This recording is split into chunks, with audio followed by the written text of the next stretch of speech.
Kumpirmado ng Ring Magazine na ang laban ni Nonito Donaire ay para sa interim WBA bantamweight belt. Sa edad na 42, magbabalik sa ring si Nonito Donaire ngayong darating na June 14 para harapin ang batang boksingero mula Chile na si Andres Campos.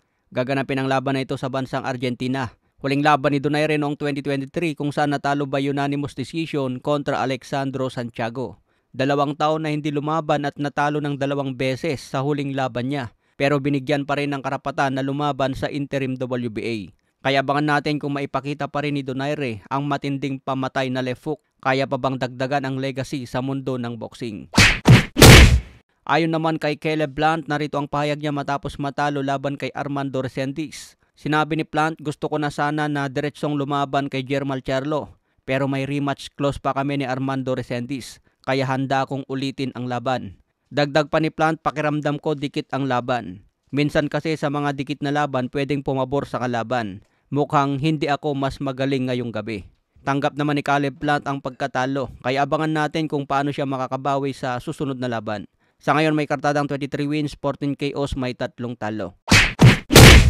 Ayon naman sa payag ni Jermall Charlo, karapat dapat pa rin naman tuloy ang laban namin ni Caleb Plant. Sinabi pa ni Charlo kailangan magpatuloy na lumaban sa kanyang dibisyon para aktibo ang boxing career.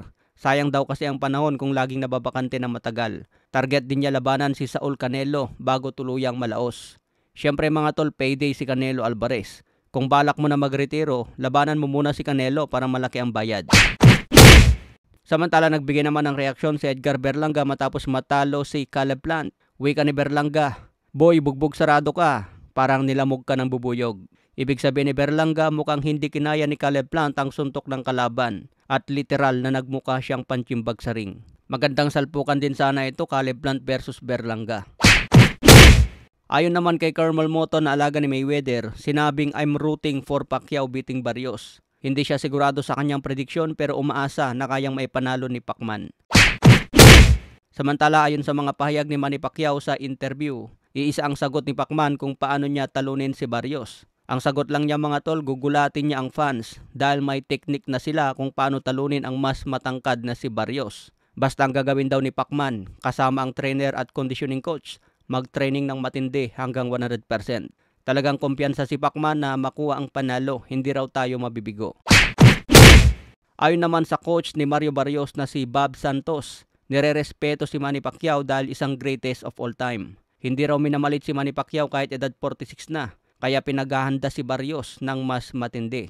Ayon naman kay Mario Barrios, baliwala ang height advantage niya kung isang legend ang kalaban tulad ni Pacquiao. Dahil sanay daw si Pacquiao na lumaban sa matatangkad. Tulad sa naging laban ni Barrios kay Tank Davis. Kahit maliit si Tank Davis, tinamaan pa rin niya ng solid si Barrios at bumagsak. Ngayon naghahanda raw ng matindi si Mario Barrios dahil siguradong bugbugan sila ni Pacquiao sa July 19.